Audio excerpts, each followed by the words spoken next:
Hi, welcome to Bollywood Junction. हमने last week में बात छोड़ी थी कि कैसे मुझे खास स्टेशन पे उस लड़के ने लटका दिया। मतलब वो लड़का आगे जाके गोविंदा बना, जिसके लिए लोग हैप्पीली इंतज़ार करते थे। मतलब दिन में वो तीन तीन चार चार शिफ्ट करता था। खैर तब तो नहीं मिला, फिर कोई कांटेक्ट था नहीं, कभी वो मुझे मिला नहीं। ज़िंदगी में तीन चार बार मिला अलग अलग स्टेज पे, जिसकी बातें हम अलग अलग टाइम पे करते जाएंगे। बहुत अच्छा हम्बल हम्बल लड़का था, नम्र था, अभी भी है, मतलब ऐसा ही है। Is nice person Govinda. मज़ा आया था तभी मिलने का, और जब भी मैं मिला हूँ अच्छा ही लगता है। तो लेकिन मेरा दोस्त, हम दोनों का कॉमन फ्रेंड जो था नासिर, मुझे कुछ महीनों के बाद मिला। मैंने कहा यार वो तेरा दोस्त आया नहीं मिलने के लिए।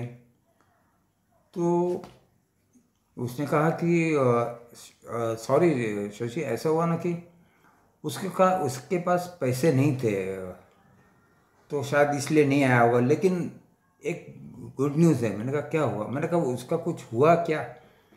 तो बोले नहीं, वो सब जगह तो उसके लिए पॉसिबल नहीं था जाके ऑडिशन दे दे, मतलब कि एक्टिंग करा। तब तो इतना आसान ऑडिशन नहीं था ना। तो उसने एक आइडिया की। उसने VHS कैमरे से शूटिंग की उन दिनों। मतलब तब शादी के उसमें उस कैमरे से शूटिंग होती थी। वो कैमरे से उसने शूटिंग की और छोटी सी रील बनाई, मतलब VHS कैसेट बनाई।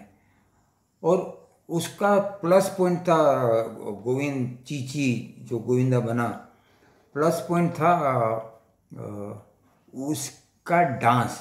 डांस के प्रति उसका जो डिवोशन था ना, कमाल का था। तब भी था, कमाल का था, अभी भी है।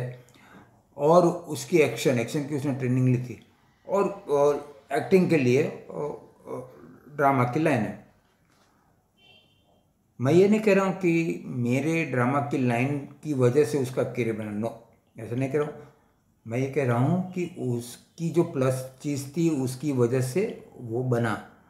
आई एम लकी कि उसका जो फाइनल स्टेप था उससे पहले मुझे उसके साथ मिलने का मौका मिला। मतलब जब मिला तब वो हीरो नहीं था, मतलब तब ज़ीरो ही था, टैलेंट से नहीं, डेजिग्नेशन से। तो नासिर ने ये कहा कि उसके पास पैसे नहीं थे, तो इस तरह से उसने VHS कैसेट बनाई और सब जगह देना चालू किया। लेकिन सबसे पहले उसको एक फिल्म मिली, उसके मामा की फिल्म थी, शायद आनंद जी नाम था, आनंद नाम था उनका शायद। तन बदन नाम की फिल्म थी, उसमें खुशबू हीरोइन थी। खुशबू उन दिनों की बहुत मशहूर नाम है। और आगे जाकर तो खुशबू मद्रास में तो बहुत, साउथ में बहुत अच्छी बड़ी स्टार बन गई। उसके नाम के मंदिर भी बने थे साउथ में। तो वो यहाँ वो नहीं थी।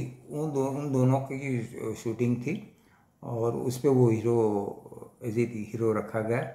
और उसमें से देखो, एक इंसान अच्छी तरह लोगों से बात कर लेता है तो कोई ना कोई रास्ता ऊपर वाला मंजिल तक ले जाता है, मतलब रास्ता दिखा देता है। एक स्पोर्ट बॉय था, स्पोर्ट बॉय ने उसको ले जाकर प्राणलाल मेहता के यहाँ मिला दिया। तो प्राणलाल मेहता के यहाँ फिल्म बन रही थी लव 86। तो प्राणलाल मेहता को वो जो भी था वो दिखना अच्छा लगा, जो क्योंकि फिल्म स्टार्ट हो गई थी ना, वो दिखाया होगा उन लोगों ने, मेरी कैसेट की बात नहीं कर रहा हूँ। और उसको बड़ी अच्छी फिल्म मिल गई जिसका नाम था लव 86, अगर मैं गलती नहीं करता हूँ, क्योंकि दो फिल्म एक साथ हुई थी। एक पहला नेहला की जी की थी और इनकी थी, प्राणलाल जी की पहले मिली थी उसको, इल्ज़ाम और लव 86, दो फिल्म उसको मिल गई थी। तो वहाँ से फिर वो उसने पिकअप कर दिया, और जो पिकअप पकड़ा तो गोविंदा को कोई पीछे नहीं खींच पाया, आगे से आगे बढ़ता गया। तो ये बात बहुत डिटेल में नासिर ने बताई थी, और किस तरह से अपनी मेहनत से, अपनी लगन से और अपने जुगाड़ से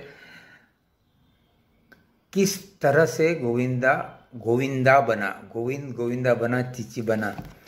तो उसकी मेहनत थी, उसमें किसी का कोई कंट्रीब्यूशन नहीं, अपना भी नहीं। लेकिन कहते हैं ना कि necessity is the mother of invention. आवश्यकता ही आविष्कार की जननी है, शायद हिंदी में यही कहते हैं। उसको प्रॉब्लम थी, उसने हल निकाला और वो आगे बढ़ गया। हमें भी आगे बढ़ना है। जंक्शन पे हम इसीलिए खड़े हैं बात करने के लिए कि नेक्स्ट बातें कर रहे हैं। तो हम बात करने जा रहे हैं नेक्स्ट एपिसोड के नए किस्से की मैं बात कर रहा हूँ। हम कर्मा की बात कर रहे हैं। नहीं, आपका कर्मा या मेरा कर्मा नहीं, हमारे कर्मा तो विधाता ने ऑलरेडी लिखे, हम करते जा रहे हैं। मैं फिल्म कर्मा की बात कर रहा हूँ। कश्मीर में शूटिंग चल रही थी फिल्म कर्मा की, और फिल्म के अंदर दिलीप साहब भी थे, नूतन जी थी, विकी श्रॉफ था, श्रीदेवी थी, अनिल कपूर था और पूनम धिल्लोन थी, और लोग भी थे। लेकिन मैं बात कर रहा हूँ तब गाने के सीक्वेंस की, तब सरोज खान वहाँ थी और ये 4 यंग लड़के थे, हीरो हीरोइन अपने, और एक गाने की शूटिंग चल रही थी और उनको ज़रूरत पड़ गई अचानक एक नई लड़की की।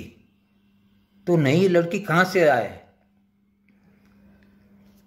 आएगी, नेक्स्ट एपिसोड में आएगी।